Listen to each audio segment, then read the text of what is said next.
Whenever you're ready there, Richard, and I'll let in Mr. Grote. Is Andrew Martinez available at all? I do not see him.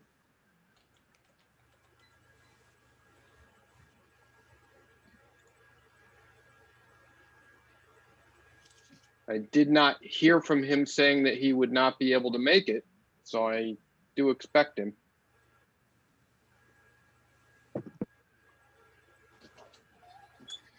So we can give him another minute or two. Yeah, oh, here he comes. Good.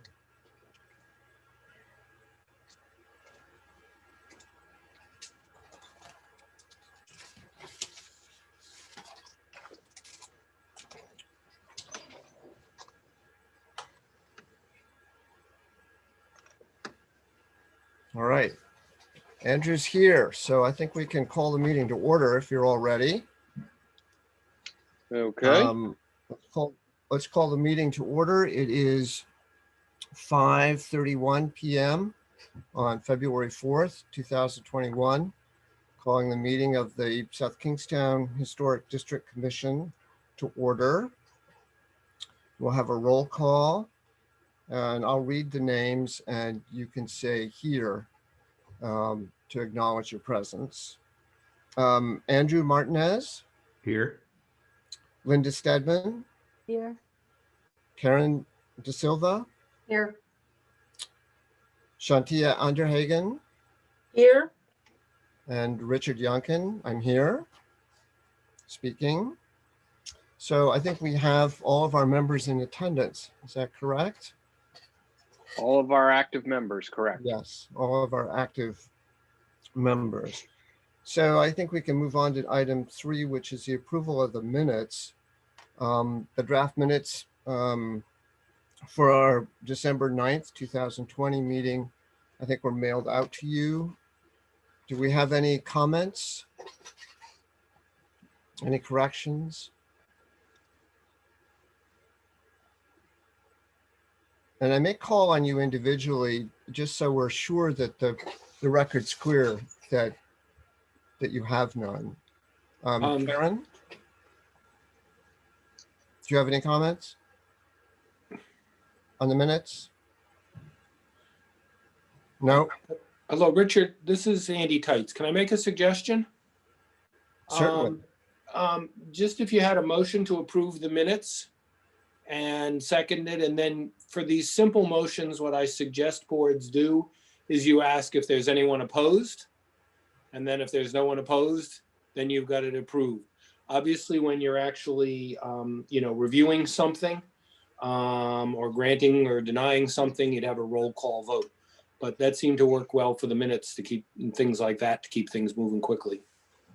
Well, we just want to make sure that if anybody has any corrections, they're able to say that. So why don't we move on? So I'll make a motion to approve the minutes then. All right, is there a second for that? I'll second. So the motion is put forward and seconded. Do we have a vote? I'll call the roll call. I don't think there's any discussion. Karen De Silva? Aye. Linda Stedman? Aye. Andrew Martinez? Aye. Shantia Underhagen? Aye. Richard Youngkin? Aye. I think we can move on to, we have a bit of a deadline here. The staff is going to have to leave at 7, and we want to get Andy Tights on board to talk to us fairly quickly. So I think what we might do is take the correspondence, if it's okay with the rest of the commission, and move it to after old business or later into the agenda. Is that okay with everybody? Just move ahead. So that allows us to go to new business. And I think what we might do is take the certificate of appropriateness first and move on with that right away, and then take Andy after that. So we'll switch A and B, if that's okay with the rest of the commission. Anybody object to that? Nope. All right, I think we're all in favor of doing that. So we'll take on the certificate of appropriateness, item 5B at 2854 Kingstown Road, Assessor's Plat 23-3, Lot 29. This is an application by David Grote, and he is here. Thank you for attending, David. And I just want to say a few things in advance, and it's mainly to give us a historical context. This is a Matthew Waite house, dating from 1819 and possibly earlier. It's a 2.5-story structure with a large brick center chimney on that center entryway. There's some colonial revival elements, I think, on it. The house was improved by the Eddy family in the early 1900s, 1910 or so. So it's a very important house in the district and has a lot of original intact features, and some features have probably got modified over time. Mr. Grote's application is before us, and he is coming before us for new siding, well, actually, excuse me, painting of the siding and repair and finishing of the siding for painting, a new roof, and which is very important, I believe, because of leakage that already is occurring, and shutter repair. He will also be doing some vegetative clearing, and those are really the major items before us. But let's hear from Mr. Grote and for his application. Yes, thank you, everyone. Thanks for joining us. It's an interesting time, to be sure. Yeah, so I've owned the house since about 2012. It's a rental property. I live down in Maryland. My wife is active duty Navy physician here at Walter Reed Bethesda. I lived in Rhode Island for many years. I like historic properties. That's one of the reasons I bought the house. I like 18th century and early 19th century properties. I've restored some in the past. But the house needs a lot of work, and it's definitely time to do it. But immediately I have a leak, active leak in the attic. It's around the center chimney, and the roof is at the end of its useful life, so it's the right time to change the roof. So that was the first thing on my list there. The proposed roof will be, I think, an improvement from an architectural perspective. I'm going with Certainty Landmark architectural shingles in a weathered wood color. So I think it'll look a lot more like the wooden shakes that would have been on the house originally than what's currently on there, which are just basic asphalt shingles. In addition, it needs some pruning, some brush clearing and cutting of ivy that's growing up the side of the house, that sort of thing. In preparation for painting, just proposing to remove some dead branches and some minor landscape cleanup. Would not be removing any large trees or hedges. Just some general TLC.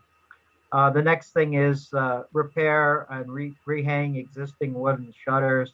You can see from the pictures I attached the application. One of the shutters is kind of hanging off. They all need a little bit of TLC.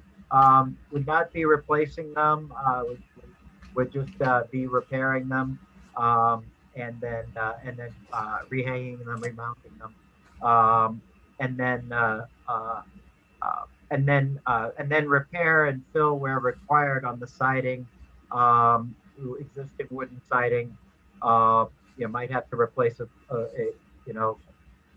some slats or some wood here and there, but for the most part, just keep what's there. And I was just repainting it in the same colors as currently is. basically it's white with black shutters. And so I'd just be matching the colors. I don't know exactly what color white it is or what color black it is. But the plan is to match what's there. If there's some historic evidence that can tell me that a different color would be better for the house, I'm open to it. But my plan was to just paint what's there. Um, and then the last thing, which I don't think impacts this group because it doesn't change anything on the exterior of the house. I just wanted to add it on the list. I also unfortunately need to replace the boiler, which is in the basement. There won't be any exterior changes to the house from that replacement. But that's one other thing that I'm doing there. So that's basically it. And the timeline for this is hopefully I'll be doing this over the next few weeks. Obviously, you can't do exterior painting until it gets a little warmer, but that's my plan. So that's it. Well, thank you, Mr. Grote. That's a great summary. Just for your information, we do not have jurisdiction over paint colors or the coloration of shutters or the siding of the building. We are concerned that they be coated in some way, painted, but the color is really your choice. Okay. And you're right about the interior, the boiler and whatnot. We don't have jurisdiction over that as well. Right. So I think with that presentation, I'll open it up for questions from the commission. And we have questions. Anybody on the commission? Yeah. Yes, Andrew. Thank you. Will you be resurfacing the roof of that portico over the front door there? That Yes, it will be part of the resurfacing. The part which won't be, which you can't really see very well, there's a flat section of the roof in the rear off the kitchenelle. There's a peak section of the kitchenelle, and then there's a flat section. That flat section I did in 2012. It's not visible to the exterior at all. But that front porch will be done. And when the roofing is done, do you think the gutters will end up being replaced as well, or? I'm hoping. I didn't have plans to replace the gutters, so I didn't think about that when I put it on the thing. But yeah, I didn't have plans to replace it. I think what's on there now is just aluminum gutters. Mhm. What's on the roof now? It looks like it's asphalt shingles. I'm sorry. What's on the roof now? Is it asphalt shingles? Okay. Yeah, they're not. They're pretty basic asphalt shingles. They're not. They don't even attempt to look like shakes or anything. So this will definitely be a nice improvement. Shanti, you have a Yeah. question? I have a question. First of all, it's a nice plan to see someone come in with good maintenance going on. That's appreciated. The chimney flashing, taking a look at the chimney. Generally, when you get a roof done, you often will get the chimney flashing done at the same Yes, time. yeah. Is that part of the plan? Yes, it is. It will be LED flashing. Okay. So. Rich, are we just asking questions now, or can we make comments and suggestions? I think you can make comments as you Okay. ask questions. We'll get into a motion pretty soon, I think. Okay. So I appreciate all this work. I would make the suggestion that the color of the shingles match what you have there now, a charcoal or a black, because generally I appreciate the inclination to have your new roof look like wood shakes, but in fact, they end up looking like asphalt that is trying to look like wood oftentimes. Okay, yeah.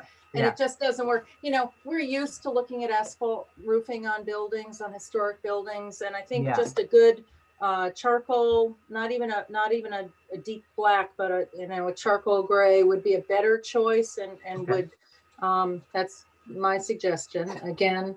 So The color that I picked out is kind of a darker brown. It's a weathered wood, I think. I don't know if you see it in the package. Yeah, no, I'm familiar with these shingles. Yeah. Okay. Yeah. I would go toward one of the charcoal darker grays rather than a brown. Because they don't end up looking like wood roofs. They Yep. just look like brown asphalt roofs. Okay. And other commissioners may have comments on that as well. And then my only other comment was to just encourage you to be very careful with the siding repairs. Although I don't think these are original clapboards, they look to me to be a little bit later. But making sure you're not using heat guns or rotary sanders, and just being gentle with your prep, good prep, but gentle. Okay. Again, it's a little bit probably outside of our purview, but just a suggestion that there are lots of preservation briefs online that can point your contractor to the appropriate approach to a historic building. Okay.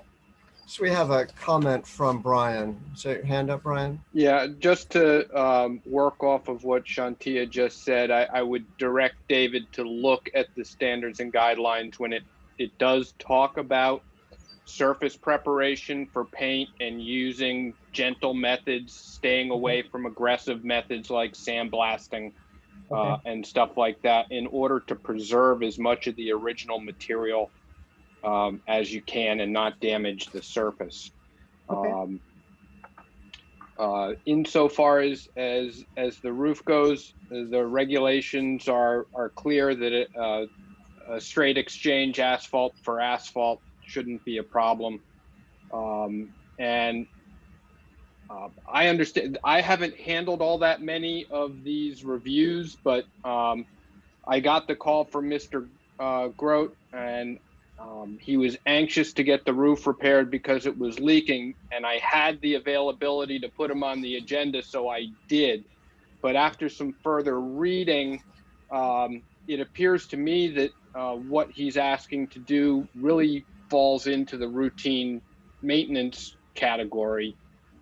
There are no aesthetic or visual changes being made to the house. It's paint and a new roof. And in hindsight, I think that this is something that would have gone through a lesser review on a applicability determination rather than a full certificate of appropriateness. I think Brian is correct in large degree. This is a wonderful, thank you, Mr. Grote, for this wonderful maintenance project. The building is overdue for it, and we're very pleased that you're going to go ahead with this. But it is the kind of thing that can be done administratively. And that is with regard to the fact that you are suggesting that you're not going to be changing anything. You're going to be using best practice on the painting, the preparation for the painting.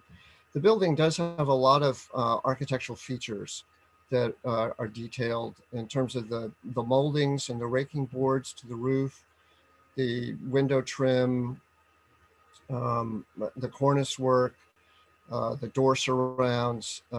There's the splayed lintels over the windows. There's a lot going on this building. It's very interesting because it's painted white. You don't see a lot of it unless you get up close to it. I think Shanti is correct in the assessment of the clapboards. They seem to be maybe more recent, and they do get repaired and replaced over time. But I think you're assuring us, and correct me if I'm wrong, that you're going to be paying particular attention to all those details. Is that correct? Yeah. Good. Yeah. No, I think I said So the standards, the applicable standards that we're operating under in our standards and guidelines are the standards 4, 6, 7, and 8. And then the more detailed guidelines 23, 31 through 33, and 35. Primarily 35 has to deal with the roof, the replacement in kind with asphalt. I think Shanti's pointed out some just a method for you maybe to simplify and save some money. But the color choice is really your choice. But I think replacement in kind is what you're considering. And then the prep work and all that's described, as Brian has said, in our standards and guidelines, you might want to look at very carefully and advise your contractor. So I think, are there any more comments or anything, any questions of the applicant that are coming before us from the commission? I guess the only question I would have for you is just, it's hard to tell on some of these pictures, but to Richard's point about as you embark on this project and you discover, like I'm looking at one window, I can't tell if that's mildew or if that's like a quizzical molding above a window that might have a crack in it. So I guess as you're going through those repairs and the standards, right, of keeping materials in kind. Yeah. And I'm just looking at page 6. It's the picture with the shutter that's hanging off, but it's the window to the right. Yeah, I don't have any, and I would come back if I needed to make any changes to windows or anything like that. But I have no plans to do anything like that. Yeah, I was talking about the molding around the window. That's all. Oh, okay, yeah. Yeah, it's the wood around. It's the. There's quite a bow to that wall. It's bent out quite a bit on that wall. And so it's pretty interesting. I haven't, because of COVID, I haven't been to the property in a year and a half. So I'm relying somewhat on my contractor and my contractor's pictures. So I think if you have any repair to make on that wall, then you'll have to come back to us with a specific application. I had a lot of structural work done in 2012 and by an expert in 18th century construction, and it's stable. Obviously we need to fix the roof, but the house isn't going anywhere. It's just nothing's level or square. So. Well, let me say one thing before we go into our motion. I don't know if you all noticed in the commission that the shutters are old shutters that look like they at one time could be operated. Yeah. And I don't know if you realize this, but they're actually on the building the correct way, where the shutter, the moving pieces are exposed. That means that would happen when you open them. So many of our houses, they've reversed them and put them on backwards. So we very much hope that when you take them off and paint them and put them back on, that somehow they get numbered, number 1 and number 2. Yeah. You put them on the same way they are now. Yeah. Okay. Yeah. Yeah, absolutely. I'll make sure that they do that. Right. So do we have now I hope all of you paid attention to the various things that have been discussed. Do we have a motion from a commission member for this application?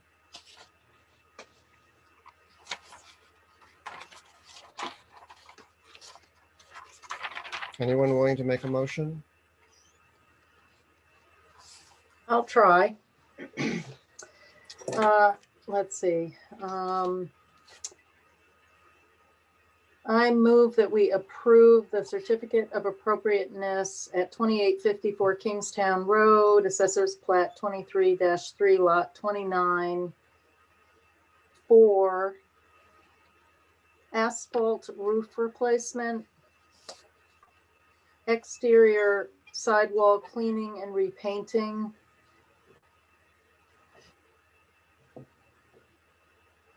reflashing of the chimney.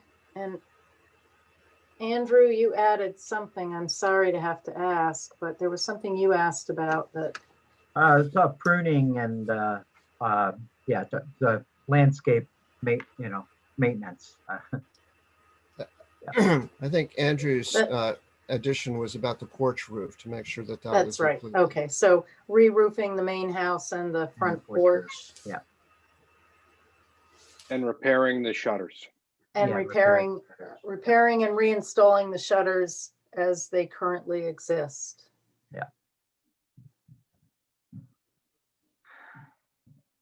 I We- think that's the end of my motion, my Yeah. proposed motion. Before we have a second, I want to say that we want to add into this motion the standards and guidelines that we have cited. Do you want me to read those out again? Yes, those are, thanks, Rich. I didn't write the numbers. I'm sorry. It's quite a roll call. It's 4, 6, 7, 8, 23, and 31 through 33, and 35.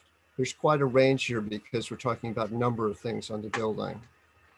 Also that we want to approve his project as it's described in his application. We want that mentioned. I think that covers it. Brian, do you have any other items that? No, I think you covered it all. All right. So do we have a second for that motion? I'll second. All right, let's have a vote by roll call. Karen De Silva, Aye. Linda Stedman, Aye. Andrew Martinez, Aye. Shanti Andrehagen, Aye. and Richard Youngkin, aye. So the ayes have it. We've approved a certificate of appropriateness for your project, Mr. Grote. So thank you very much. And with that, I think we've dealt with that end of the business on the agenda. And Thank you very much. thank you. And Thank good you. luck on your project. All right, thank you. All right. We should be able to move on to the next item, which is our discussions with Mr. Tights. So I guess we need to unmute you. You can Andy. unmute himself. I can unmute myself. I've just been Good. muted in the background, and I hear the garage door opening. My wife's coming home. I may have to put the headphones on. Except they're Bluetooth, and the last time I did that, I like somehow disconnected. Going to the Bluetooth headphones disconnected the entire Zoom from my connection. Anyway, so we'll try it without it. Well, Go ahead. how much have you been given in terms of our items for questions, or do you have any background that you need from us about why you're here, why you're in front of us? No, I thought I was Well- just the victim du jour.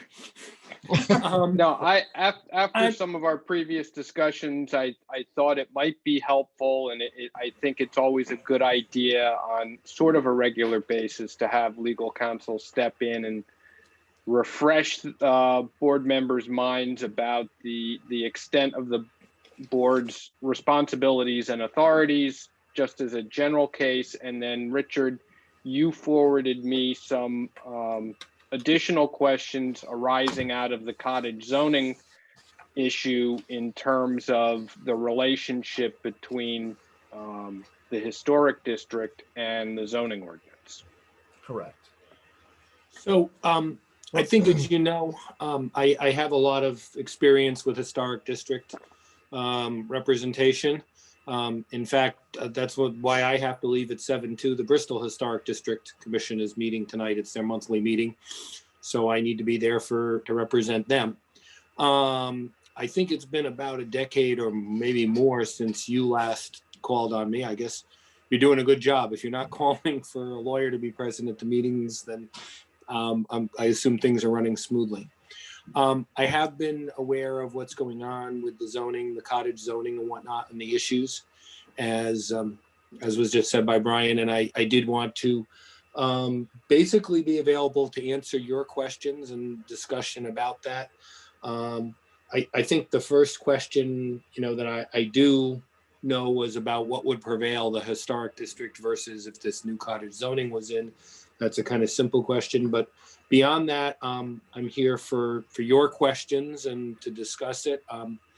Some of you, well, Richard, I'm also a planner too, in addition to the lawyer part. So I'm happy to discuss these things. And if there's any other questions about procedure or historic district jurisdiction and stuff, I'm available tonight until 7. And of course, in general, in the future, if you need to call on me, that's part of our job. Well, thanks, Andy. And I think I want to sort of lead off with the discussion and then have other board members come in. One of the things that the cottage zoning sort of brought up in my mind, and I think in other commission members' minds, is exactly that question about the underlying zoning, and how does our jurisdiction sort of influence that, or vice versa. And it had been my experience for many years with this kind of work that we really couldn't bother too much with what exists in the underlying zone in terms of dimensional regulations, use limitations, and other parameters that the underlying zone sets up. Our niche in terms of an overlay district is really all about the exterior appearance of the buildings. And it was my understanding that we don't go very much beyond that, except we can now look at landscape features, historic landscape features.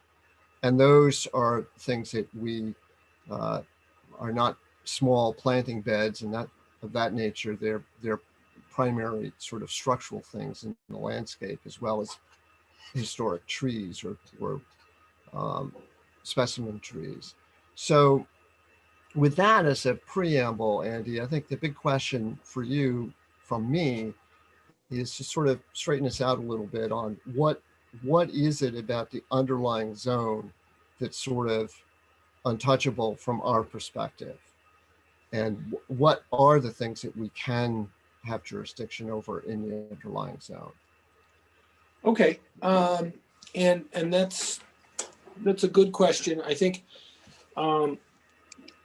first let's talk about what you don't have jurisdiction over, which would be the use and anything that's going on inside any of the existing structures on the property. So for example, and I know this is one of the future things, and we might get to it tonight or not, but this idea of whatever we're calling the mansion housing, the idea of allowing, existing large structures to be used for multiple family dwellings. As long as there's no change to the exterior, then you wouldn't have any jurisdiction over that at all. What you do have is jurisdiction over the requirements on the dimensional stuff and what's allowed with structures and buildings. And if you think about it, it's kind of the same thing now. If someone came in, I don't even know, I don't think you have any vacant lots in there, but whatever. Oh, we do. Okay. So if someone came in and, wanted to build a building that you thought was out of scale and out of character with the district, or insignificantly so, even if they somehow managed to meet the setbacks or managed to get a variance from the zoning board, you would still have the ability to deny that. You'd obviously have to make the appropriate findings of fact and referring to the neighboring structures and why it's out of character and scale with it. But you would have that authority even now. That's the point. You're a classic overlay zone that imposes stricter requirements than the underlying zone. Can I interrupt you just for a minute, Andy? Yep. Just on that question. If for instance, and I think we had this in the past, the setback requirement was greater than the building line, and we wanted the building at the building line. Mm-hmm. I think it was only a few feet, but that required the developer or the person building the house to go to the zoning board and ask for a variance so that they could build the house closer to the street than the setback required. So we got there we would have preferred that they build it at the setback line. He was fortunate to get, excuse me, at the building line. He was fortunate to get the zoning board dimensional variance to do so. But had he not received that, we could not have gone any further than that. In other words, it would have been at the zoning, underlying zoning setback line. Is that correct? That's correct. You have to respect that as well. And you don't have the power to vary the underlying zoning other than to make it stricter, like I was saying, but you can't make it looser, which is technically what's going on in that case. Where if there's, a 10-foot front yard, you don't have the ability to grant it to say 0 right up to the street line. Yeah. That's really more for, either as said, you go to the zoning board, or you go to the how the zoning ordinance is written, and write it so that the setbacks in this district should be less. I think we've done a lot of that over time. We tried to, both with downtown Wakefield and so forth in general, establish zoning that's more in keeping with the New England village urban feel of reducing those front yard setbacks. And I think we also have, we have language in there now about the average of the neighboring properties as well, to try to bring buildings closer to the street. I'm sorry that interrupted you. No, please that's continue. okay. I guess I was getting to the same idea. So if we had something with cottage zoning that provided for, developing multiple small structures on a property, you would still be able to deny it. If you thought, again, for example, if it was too dense, even though it might be allowed by the underlying zoning to have 6 cottages on this particular lot, and you're looking at it and thinking it's overly dense, particularly if you're adding cottages to an existing building where there's a lot where there's an existing building or whatnot, and you would have the ability to deny it, notwithstanding the underlying cottage zoning. Now, I think, the immediate problem is solved because the historic district has been removed from the ordinance on the cottage zoning. It's just going to say not applicable in the historic district. But if it were going forward or something similar, you would still have the final say on that aspect of it. How about the placement of the cottage, the sort of open space requirement? Absolutely. Interesting. Now, in terms of the, I guess our sense of wanting to do something with cottage, that kind of concept, in other words, have something available for affordable housing that would allow us to maybe use the existing dwellings as some of the density, because many of them already have affordable units in them. How would that, I think we're thinking about perhaps crafting a whole new applicable kind of zoning. Maybe that's the mansion type zoning. I don't know, that would help us with this. And that's, where would that start? Would that start with the Historic District Commission really beginning to set standards and guidelines that would help us review projects, help us more than our existing standards and guidelines do for that kind of change over? Well, first of all, you got really, you have very good standards and guidelines. Your guidebook is very detailed and very well written. Just coincidence, Richard, right? Yeah, yeah. So I think you've got that there. It's really working.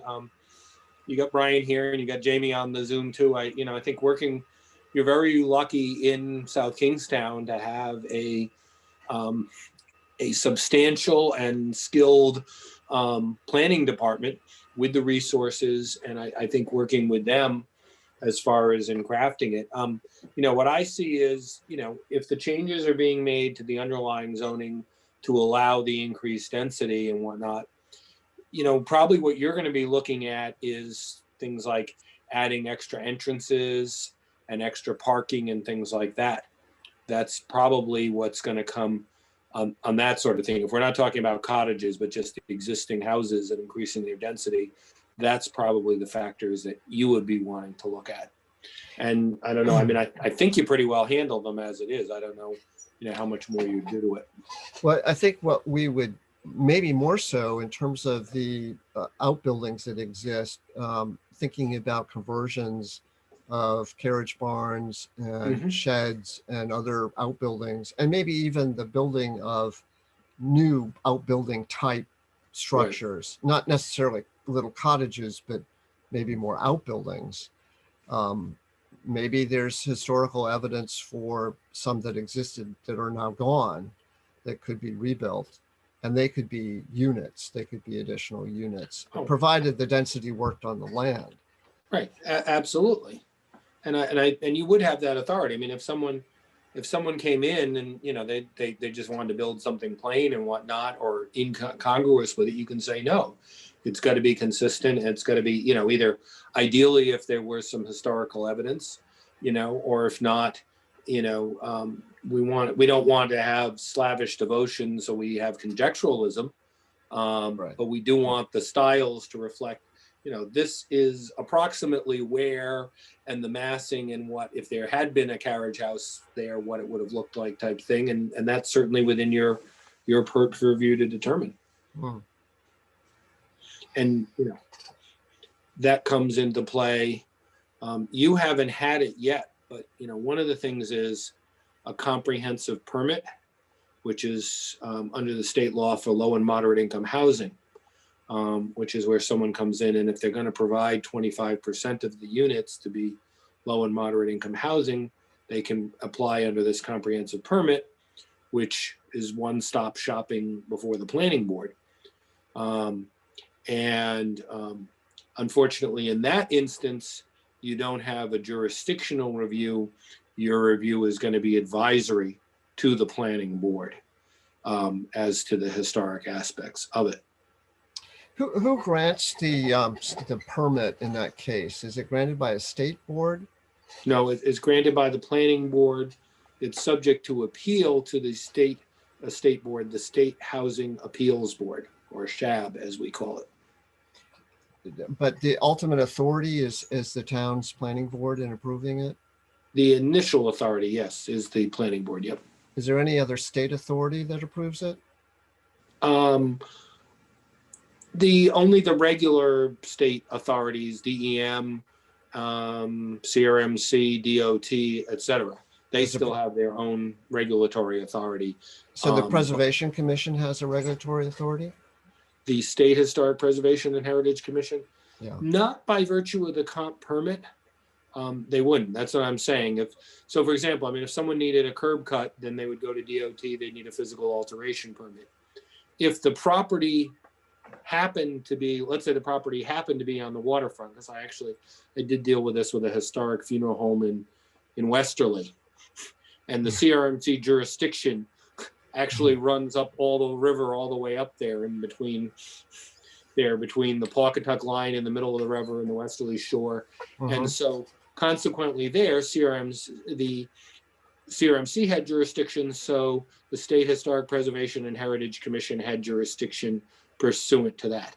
But they don't get any special jurisdiction because of the comprehensive permit, no. Okay, good. Do we have any questions from board members, commission members for Andy? I actually do have a question, and I should know this, but I don't, having been staff to the Newport Preservation Commission, Historic District Commission. So going back to the previous application, Andy, I guess what concerns me is the interpretation of in kind, because although I don't think the Secretary of the Interior's standards or the guidelines or the Park Service define in kind as identical, but I think in practice, that's generally what we mean when we talk about in kind. And so I think, and I understand the issue of color as well, except Yeah. I guess the intersection of in-kind and color in those asphalt shingles. Can you explain to me? Because that in fact would be a dramatic aesthetic change. And in-kind talks about retaining the aesthetic. Sure. So how is it that the interpretation of in-kind can't include the color of the shingle? Okay. Roof shingle. It can. So there's two separate things here. One, I just want to say, because I don't want to lose this thought, is with in-kind, I do think it's very important to make it clear to people that in-kind means exact. I've had trouble with that. People said, oh, I had a wood door. I said in-kind replacement. I replaced it with a wood door, even Right. though it's nothing like the 1850s 3-panel Right. door is now replaced by a Home Depot 8-panel door, but it's wood, so I thought it was okay. So that is important. Or, I replaced the mahogany decking with pressure treated. It's both Right. wood. Why Right. are you giving? So Right. that's important up front. To Right. answer Well- your more subtle question on the color, my interpretation of this has been, and I don't know that it's actually anywhere in the state law or whatnot, but my interpretation is, if the color is integral to the material, then it comes under your jurisdiction. Okay. If it's simply a coating, then it's something that's reversible and Perfect. temporary, and it doesn't. So therefore, for shingles, yeah, you do have authority over what color shingles they put up there. Okay. And that's why I Thank often you. like to see samples. Right. If it's just paint, then no, they want to paint it bright Right. purple and pink, they Right. can do that. Right. And Thank then in the middle, we have things, I'm trying to remember, there was a big push for a while for that coating. I can't think of the trade name of the coating, but it was like a paint, but it was actually like a heavy epoxy that Yeah. they were Oh. bonding to the wood. Yeah. Yeah. Something, I think zebra coating, something like that. Maybe, I don't know. We had to Rhino come up coating. Yeah, that's right. Yeah. Rhino. I know it was an Rhino, animal. yep, that's it. And my distinction there was, no, that's not paint. That is bonding with the wood. That's becoming a permanent thing. And so, we've got jurisdiction over the coating itself, and we've got jurisdiction over the color. Okay. Or where we've had some new structures go in where they were using, it was a new building, so they were using an artificial, like a manufactured wood product or a concrete type thing, Yeah. that the color was part of it. Said, okay, if the color is part of it, then we have jurisdiction over the color. So that's the line that I draw on it. Okay. That's really That's helpful. good. Thank you. Thank you, Andy. That's really good. Yeah. All right. So are there any other questions from the commission members? Anybody? Karen, Andrew, Linda? Any further questions for Andy? None for me. You're all set. All right, Brian, then you had your hand up. Yeah, I just had a question out of curiosity for Andy in talking about comprehensive permits and SHAB. Has SHAB generally been supportive of historic preservation? No. No. Okay. I mean, when it's put in a position where it's making a choice between creating affordable housing units or preserving a historic piece of architecture, are they opt against the architecture? I have to say that they haven't had that. They haven't had that a lot. That dichotomy has not been presented to them that often. On a recent, still pending case in East Greenwich, where that was an issue, they didn't rule on that issue so much because in the end, the Historic District Commission advisory opinion had sort of caved in to concede to the possibility of demolition. But I would just say from the tenor of the discussion and the decision, I don't think they gave it a lot of consideration. So now, as it turns out, we've reached, depending on what happens in court Monday, we've reached a settlement to go on to the next stage where they've reduced the density, and they are in fact going to reconstruct this house. And I've got the Historic District Commission maintaining it's basically by agreement will continue to have some control over it. But to answer your overall question, I don't think if push came to shove, I don't think SHAB would be sympathetic with the historic element as compared to the housing needs. And one other comment that I would add with the earlier discussions about getting into the next phase of our housing changes when we start looking into larger multi-unit structures like manor houses and subdividing units. I think we will definitely be submitting material to the Historic District Commission for review and comment, because that is going to be a form factor for housing that we will be much more realistically expecting to possibly see in the historic district, possibly with some of its larger structures falling into the category of being subdivided. Certainly, a lot of them are already used for that purpose now. So yes, we would definitely be looking for your input on how something like that would be implemented in the historic district. Well, that's a nice segue to my last question, and that had to do with any other board or commission developing architectural design standards for the historic district. So, Andy, what is your view on that? My view is, and you can take exception to this, of course, is that the Historic District Commission is really the only body that can do that for our historic district under the enabling law. We can't have the planning board doing that, for example. Yeah, I guess I do take exception to it. I think, as I said, because, you know, if someone came in with a comp permit, you'd already be cut out of it by state law. You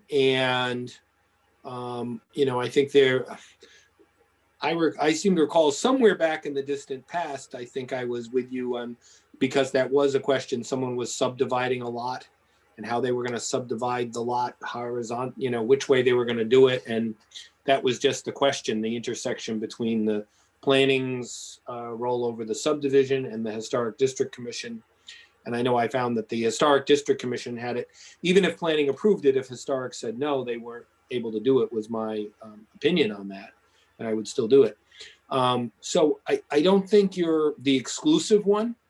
Obviously, as a practical matter, it's not really good to have conflicting ones. I think, you know, as Brian was saying, the thing to do is, you know, to be involved in the drafting of them so that you agree mutually up front, these are the standards for the historic district that apply across the board. And I think that would be helpful too, as I think about the dangers of a comprehensive permit application. I think that would be, you know, would be better if it's only the historic district and then your historic district review is only advisory to them. It would actually be better if it were right up there in the land development and subdivision regulations and part of the planning development review of the comp permit to begin with. Right. That would strengthen them if you had one set of unified design review regulations. So let me ask you this last question about the comprehensive permit.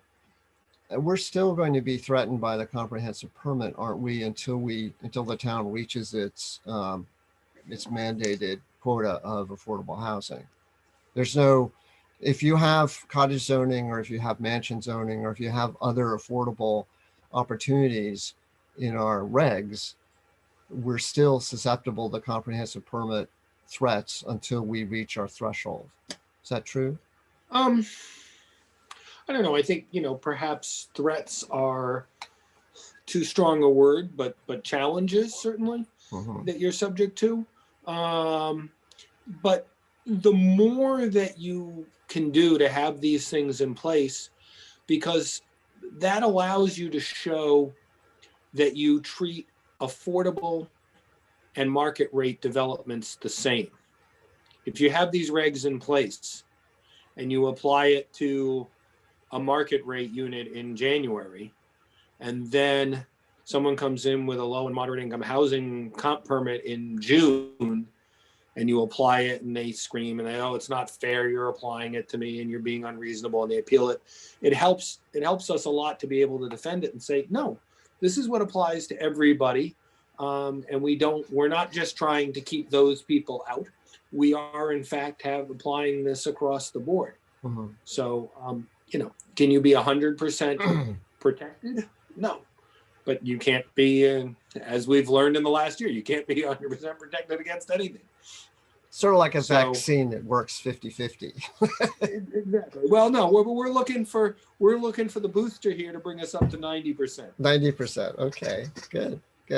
Well, I think if, I don't know if I want to speak on behalf of the other board members, but I think we're all really interested in improving the situation and working in the historic district to have affordable housing and to get our affordable housing that we do have working well. I mean, I think we're very concerned, sort of underlying. You can see our current properties. Some of them are not in great condition. Some of them seem to be, overly, maybe there are too many units in them. We don't really know what's going on with some of them. The Kingston Inn, for instance, I looked at the parking lot and realized that this parking lot has like 20, 25 cars. And I wondered in my head, because we don't have jurisdiction over that interior, but I wondered in my head what's going on inside there. How small are the units? What's that all about? I mean, I think it's wonderful to have student housing in Kingston. And I think it's wonderful to have, it will be wonderful to have student housing for young professors and postgrads and graduate students. That will work. And we don't want to, discourage that. We want to make it work. We think that because there's design review of the architecture in Kingston, actually for many people, I don't think the place is really, I don't think people realize how much housing exists there, how much opportunity exists there, because it all fits in so well on the exterior at the moment. I think design review actually helps that condition and can help it into the future. Anyway, that's a lot of grandstanding. Forgive me. Anybody else have any comments from the commission? Any comments, Brian?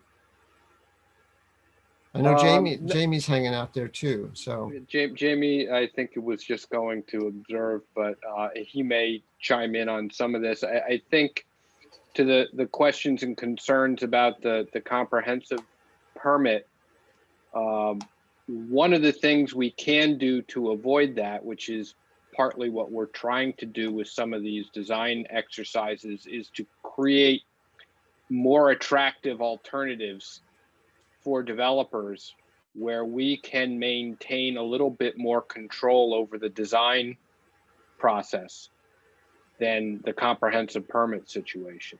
right.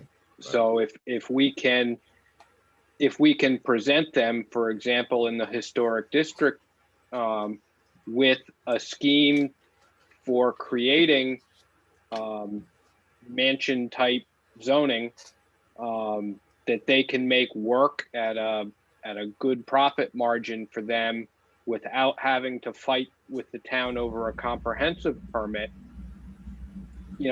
it helps them and it helps us get what we want. Right. Jamie, did you have any comments?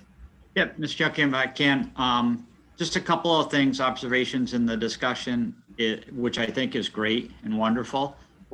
It gives insight to us as staff to the town. But to your discussion on mansion houses and, is there an appropriate form that could work in the historic district? In my discussions with Horsley Witten and Union Studios, which we're going to continue tomorrow, I think some of the things we're going to produce in the next round of kind of regulatory review is we're going to look harder at the built form and less at the words. Oh. And if we can get commonality and agreement on the built form, we have smart people and very smart attorneys like Andy that we can write the words to help to steer the result.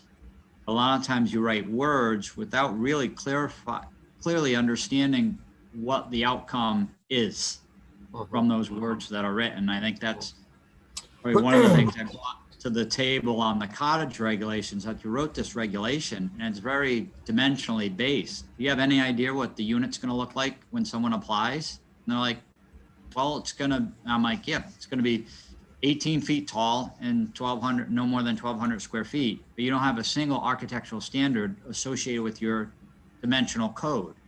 So we're trying to flip it on its head a little bit and say, let's work on the intended outcome as a somewhat known and predictable product and work backwards to the words that hopefully will create a product that the town can be proud of. And I think you mentioned a good point. You know, is there a possibility in the historic district where maybe you have, you know, main house, back house, barn? That could be a threeplex. But when you drove by it, you would have no idea that it's a threeplex, because it's going to look like a main house, back house, barn, which would be perfectly appropriate in South Kingston as it would be in Lexington or Concord, Massachusetts. Right. You know, because you drive down certain areas on Route 2 and there's just 60 of them in a row. And that's what was built when, you know, you had the main house and then the summer kitchen or connection from the barn to the house. And that became something else over time when you didn't need a summer kitchen or you didn't need a birthing room anymore. You know, and now that secondary back house becomes a kitchen or it becomes a study. And can you use that form, that architectural historic form, and make it appropriate for a threeplex? I think, you know, the look of an outbuilding. Can you have a main house with a detached carriage barn that has 2 units with it? Only thing that's complicated between the historic nature of those buildings and those buildings in a modern time, and you touched upon it, Richard, is the car. Right? Because with a threeplex, potentially become, you know, 6 cars plus 2 to 4 guest parking, and now where do you put 10 parking spaces and the turnaround movements and everything associated with what used to be a single family home with a horse and a carriage, and now we're introducing 10 vehicles. That's probably the complicated aspect of it. Well, that's what we're going to try and do. Yeah, Jamie, I'd encourage both of you guys, the planning department, to actually do like a case study in Kingston and look at it really carefully, because I think the clues are there. We do have several big houses that are threeplexes, and then we have some what look like outbuildings in back, and they're parking in back. You wonder if you could put 2 more units in maybe an outbuilding and it would work. But you, as you said, Jamie, you have to actually get out there and almost draw it, do a site plan of it, think about it, do a model of it even, to try to think through how it could work, and then write the guidelines accordingly. I think that would be wonderful to have, to be able to think it through. We want to do that too with new infill construction. We've had several infill houses that we've approved. I'm not sure if the jury's back on success or not of those infill. We have a new one that is about to be built on South Road. Could those have been done better? Could those be done better with this kind of scenario as well? I don't know. The big questions for us. We'd also, of course, like to be advisory for those buildings that are listed or eligible for listing outside of Kingston, or within the other National Register districts like Usquepaugh, Peacedale, Wakefield. And, if there are scenarios that work better for them in this same kind of design philosophy, where we're really working with what exists and putting in the further contextual kind of elements that work with those properties. So all is good. Sounds encouraging. Sounds like you're thinking this through, and maybe Kingston is, kind of a nice setting to make those experiments. Kind of work on conjectural ideas and see how they work. I think Andy has Andy left already? No, he's still there. No, He's just I'm like, still here. he's in the bushes. Sorry. Just leaning back. Well, thank you very much, Andy. And I think what I want to encourage the commission members to do is to attend the workshop that's going to be at the Historical Preservation Conference this spring on how we should operate our meetings and how we review projects and standards and guidelines. Andy, you probably know all about that coming up. Are you participating in that too? I don't know. I volunteered, but I haven't heard back yet. Haven't heard from Sarah yet. So we'll get that out. Maybe we can get that out through Brian, the reminder. It's going to be online, and I think it's going to be easy to attend. And we'll have some great training. I think we all need that in the running of these meetings and in our motions and in how we proceed with our standards and guidelines. So that's to look forward to. And I'm available as well as a resource. Just feed it through Brian if you've got other questions or whatnot. Okay. Send it through him, and I'm available. Shanti, I think, has a question. Oh, no, I just said it's April 21st. April 21st is that meeting.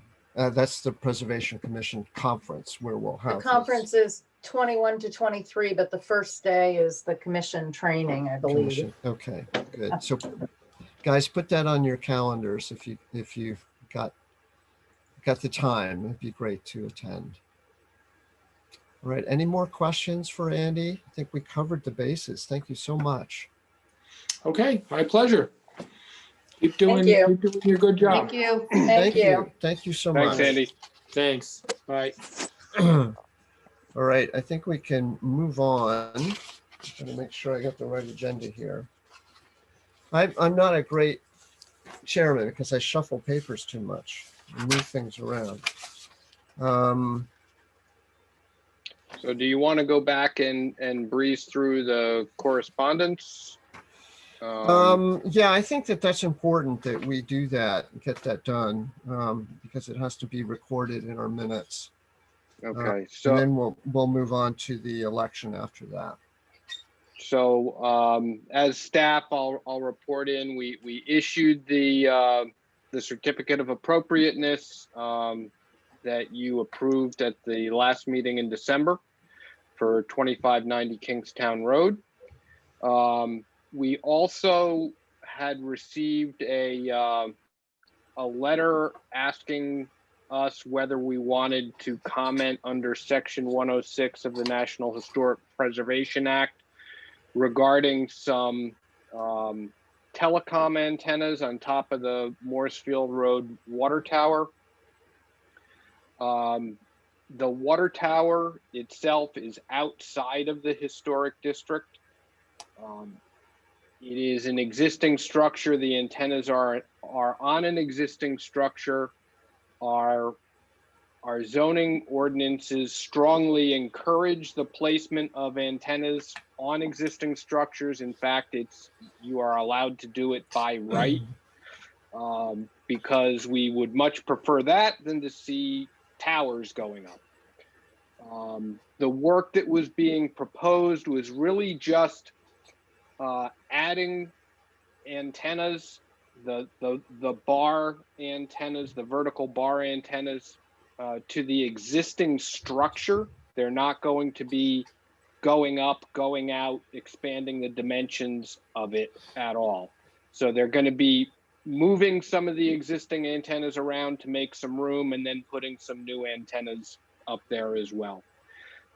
So I issued a letter after determining that it really wasn't a matter for the historic district to consider, because the only thing you're given the authority to review is new structures going up within a fall radius of the historic district. I told them that we had no comment, provided that they were not increasing the dimensional mass of the existing structure up there.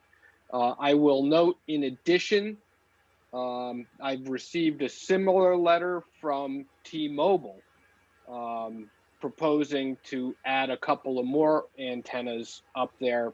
It appears to be the exact same kind of proposal. They're just hanging more antennas on the existing structure. It won't be taller, it won't be wider. And certainly we encourage co-location of antennas over the creation of new towers. So that's those two issues. Are there any comments or questions from the board members about this? No. Everybody's okay? The, you know, as you know, the water tower is a bulbous kind of water tower, massive.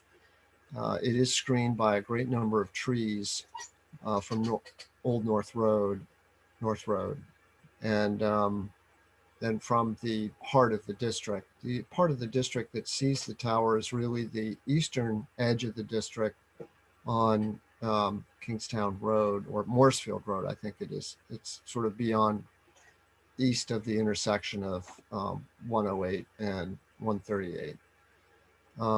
And I looked at it as well, and I thought that it's just adding on to an existing antenna array. And I guess now we're going to see more additions to that array, but it's right in the middle of the top of the bulb. So if you get underneath the water tower, you can't see it at all. You have to stand away from it a distance to see it even. So I think it is what it is. Thank you, Brian, for taking care of that. Yep. So I think the next item, we're going to shift back to number 5, new business, and the election of officers. I think this is overdue. There are only 5 of us now on the commission. We're hoping that there'll be at least 2 more members soon. I think we have had some applications. We're not quite sure about that, but we've heard about some applications.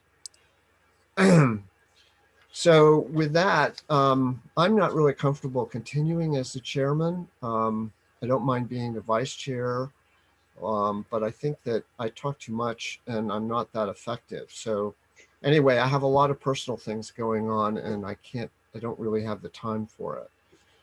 So I hope that somebody else on the commission would like to fit in for the commission chair. Don't know how Andrew feels about continuing as a secretary. So you may want to say a few words about that, Andrew, if you're up for being the secretary again. You'll have to unmute yourself. There you go. Yes, I am happy to continue on in the role of secretary. Or if there's another role you'd like to have. I get your nudge, but I would like to continue on as secretary. All right. And I was the vice chair. I can do that again, or maybe Shanti or Karen or any of you would like to do that. So maybe what we should do now is have nominations should we start at the top for the chair? I'm gonna say I don't have the bandwidth to do this.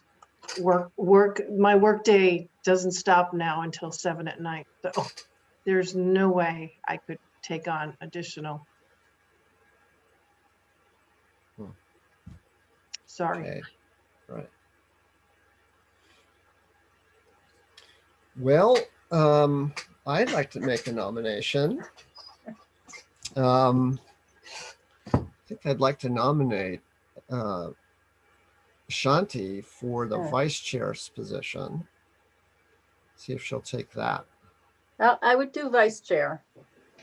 I really would prefer not to start out as chair. I would feel too, I mean, I see we have a very small group and we have people who are overcommitted. I get it, but I don't feel ready to jump into chair, but I would happily do vice chair.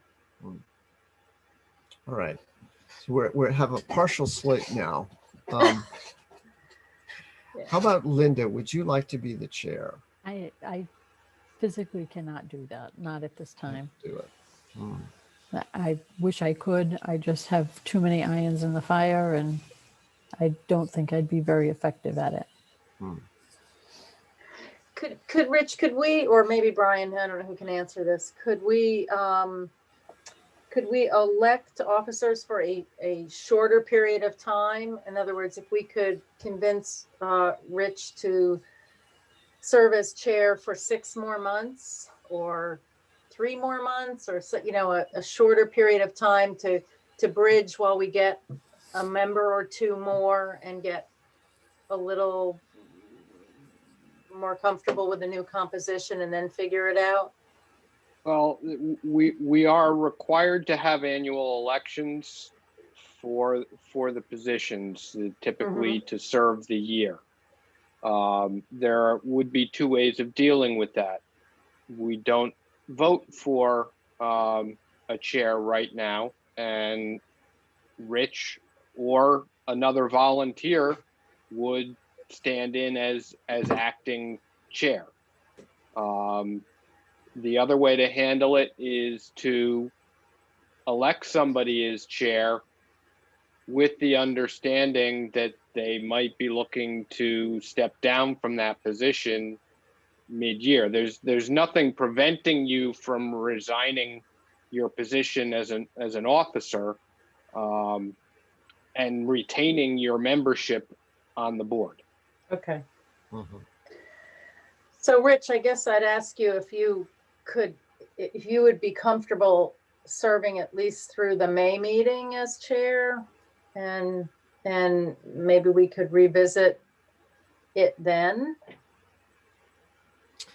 Or yeah. I mean, Yeah, I think elect you as chair with the understanding that you may resign as chair after May or after August. I may step down. Yeah, that would be fine. That sort of fits into my plans. I think I can take a few more months. Yes. All right. It would give us a little breathing room, get a couple of additional members, and then all of us reconsider where we are in May or August or whenever. Okay. So I guess there's our slate. If somebody would make that nomination, that would be great for the slate. And then we'll have a vote. I would nominate the slate as it's been presented, as Richard as president, Shantia as vice president, Andrew as secretary. All right. Do we have a second for that? I'll second it.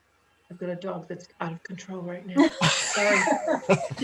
She does not like Zoom calls that start at 7 in the morning and end at whenever at night. So sorry. Second, Right. I'll second that. We have a second, and Karen De Silva seconds. All right. All those in favor?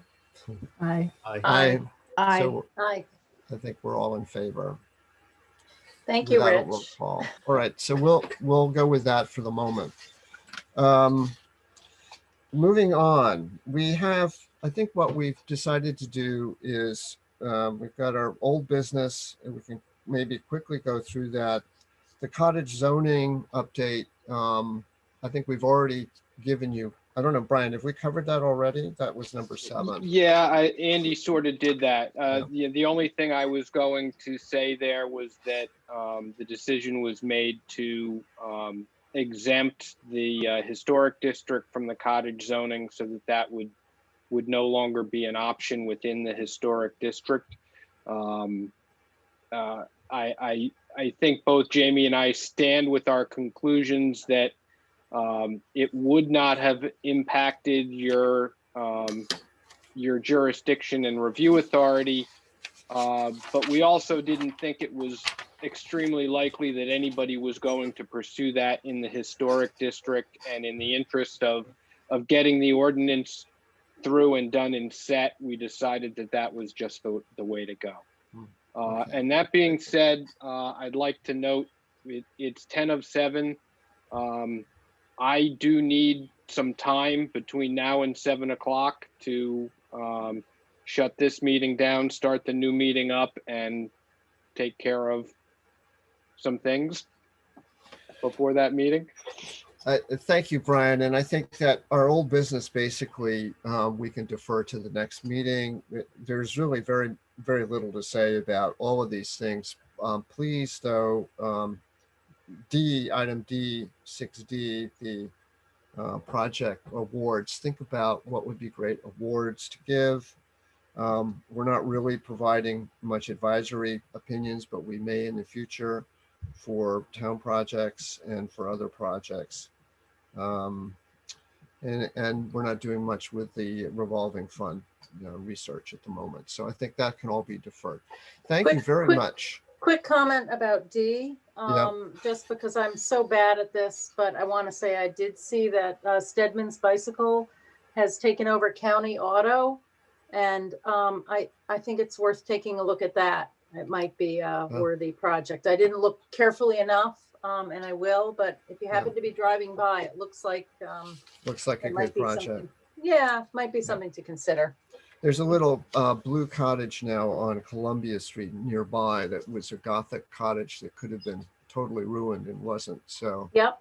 Well, that's another to look one. That's at. another good one. Yeah. So just keep that in mind. I think we should adjourn. Do we have a motion to adjourn? I'll motion that. All right. Second. Second. All in favor? Aye. Aye. Thank you, Brian, so much. Thank you, Andrew. I know you're hanging in there.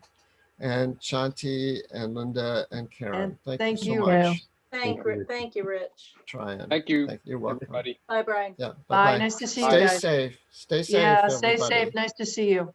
Bye. Bye-bye. Bye.